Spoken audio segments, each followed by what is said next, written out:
If Amazon deleted all of your listings today, I know you could get them back, but some of the titles might be messed up, might be old bullet points that have keywords that weren't allowed. We want to download all of our listings today, and Amazon has a tool for that. They just never told you. Now it's going to be under reports. So go into your Amazon reports, inventory reports. Who would have guessed when you're under inventory reports, you're going to download the category listings report, right? It's right here. Click request report. And if you don't see it, yep, I got a solution for that. You're going to contact Amazon, but first pause this, take a screenshot, and now we can prove to Amazon that it's a real report because they're going to get confused. And if we show them that it's real, they'll escalate it up the chain of command and get your account approved for the category listings report, right? So here we go.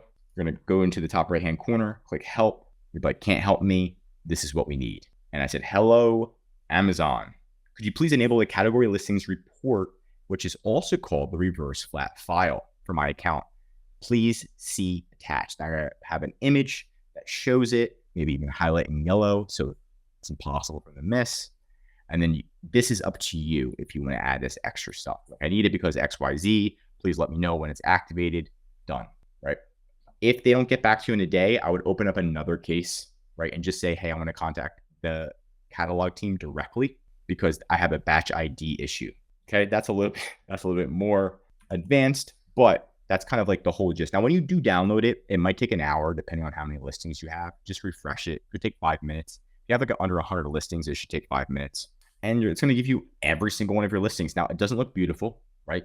Guess what? This is Amazon's format. That means you could just take it, re-upload it, and yep, once you re-upload it, it's good to go. And all of your listing data is going to automatically come back. The only thing that it doesn't save is going to be your images. So your images you have to save on the back end, right? On your Dropbox or your hard drive, whatever you want to do. That's going to be your job. Amazon will be able to save the rest on this little file, but make sure you do download this file. Our team downloads this file every single month for every single one of our monthly management clients because you never know. And as you know, Amazon loses data all the time. So now we have some proof from this data. Okay. Now, once we get this data, and let's say I just want to update one of my listings. I keep trying to update the title. It's not going through.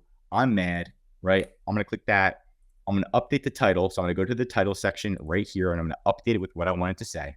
Once I do that, everything else is pretty much filled in already. What you can do is you can kind of go into column E, and then you're going to go from partial update to full update. This is the most important thing that you have to do. If you do full update, it literally goes into Amazon's system, rips out the bad data, and then puts in the good data. This is also another strategy to get reinstated if they won't let you edit your listing for some reason. Now, once you do that, then you're going to go into Amazon Seller Central, catalog, add products via upload, and they're going to upload that file right here. Once it's uploaded, if you're just using one item, it might take 5 minutes again, and then you should be good to go. It should be fully uploaded. Once it's fully uploaded, don't stop there. You're going to click check upload status. Go there ASAP.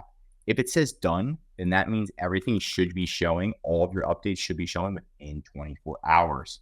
If it's still not showing within 24 hours, or if it doesn't say done, like it says something like action required or some weird error, what you're going to do is you're going to take your golden ticket, which is your batch ID.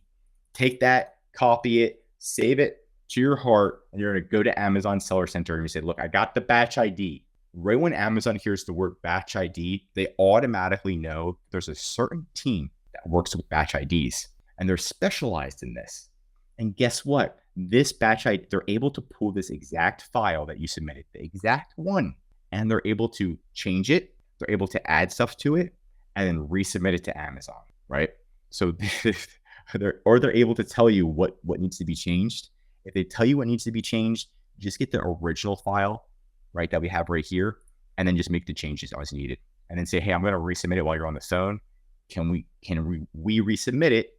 Then you tell me once it's approved, right? Or once everything's good to go. So that way you're kind of have your own rep just by having a batch ID number, right? So that's going to be one of my secrets, but there's a lot more secrets and I'm willing to share them with you. But alas, gotta go. If you did like this video, definitely drop a like. We are helping Amazon sellers. We're an expert Amazon consulting agency. The link's right in the description if you need any help on Amazon. I'm Josh Hackett, CEO, signing out.